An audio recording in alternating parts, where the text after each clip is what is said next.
go into this, the one thing I would say that's very, very important is you have to practice.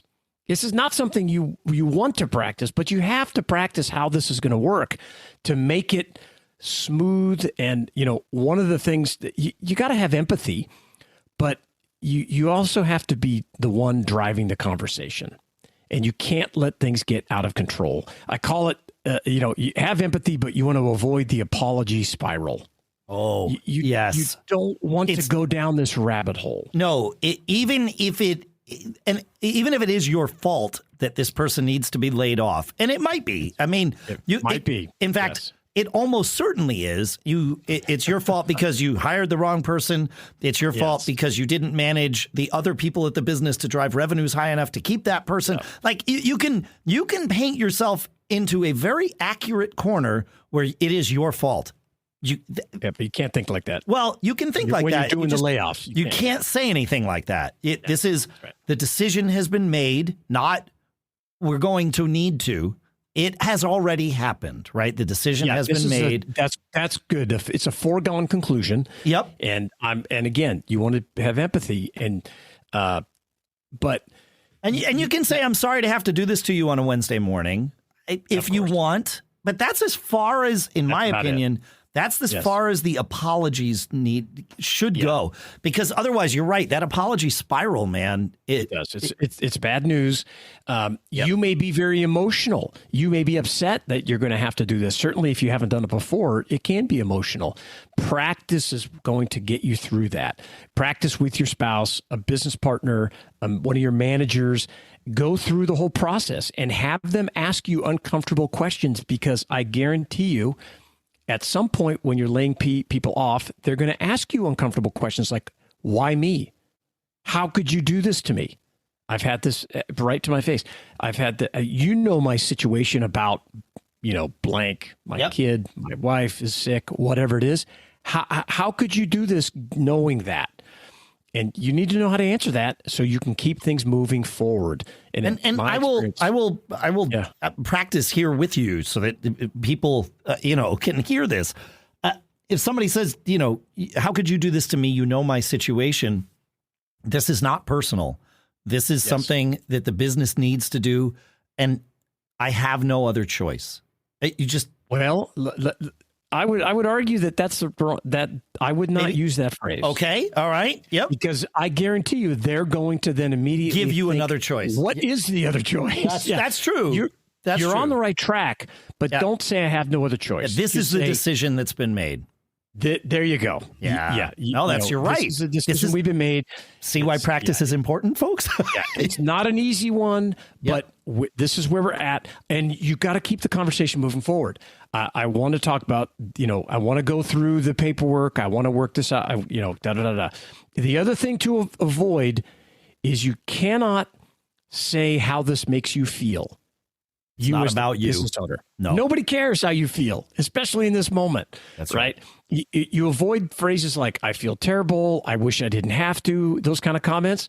And it's in my notes here. Never say we have no other choice, because they're going to tell you, hey, I'll give you a choice. I'll show you. You should let this person go because they're an idiot or whatever. Yes. No, even as the words were coming out of my mouth, I knew that I needed to rethink this. Yeah. No, that's why you practice. This is why you practice. No, that's it. Yeah. Yeah. The decision has been made. And that's right. That's what I have found to be the most helpful thing. It's something that's already done, and we're telling you. Yeah. And part of that process of having things already done is have all the paperwork completed, and make sure someone helps you go through this. Because, whether it's a outside HR service like Bambi, or you have an HR department or a person, or if your spouse is your HR bookkeeper person, which is very common in small businesses, make sure you have, whatever paperwork that needs to be filled out. You need to have their checks issued. If you're going to offer some kind of severance, which I'm going to talk about more in a minute, that needs to be explained.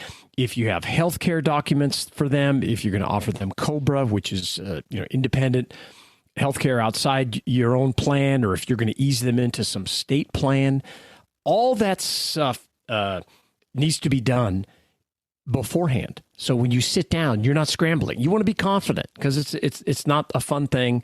Yeah. And you want to go through quickly.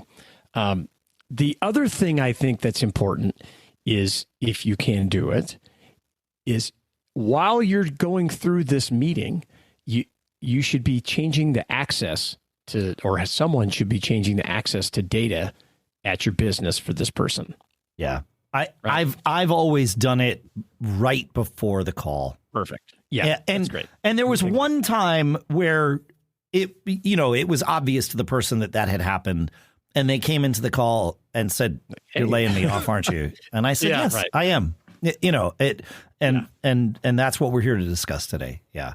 If you want to see some good ways that people handle this kind of stuff, watch the movie Moneyball, and you'll see how they lay off, basically trade or fire sports figures. And it's very cut and dry.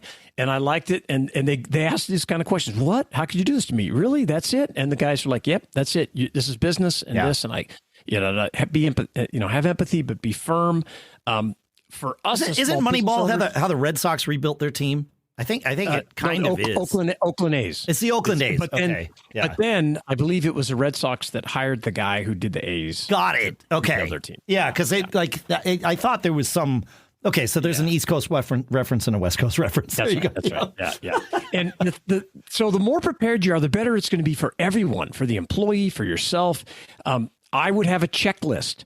And I would go through that list as you talk here. Oh, I've talked about this. Check, check, check. You have the sheet right in front of you, and just a roadmap of where you need to be. You're going to be firm but kind. Like you said, Dave, the decision has already been made. Okay. And I think that you should also put some effort into thinking of how can you help this person after they leave.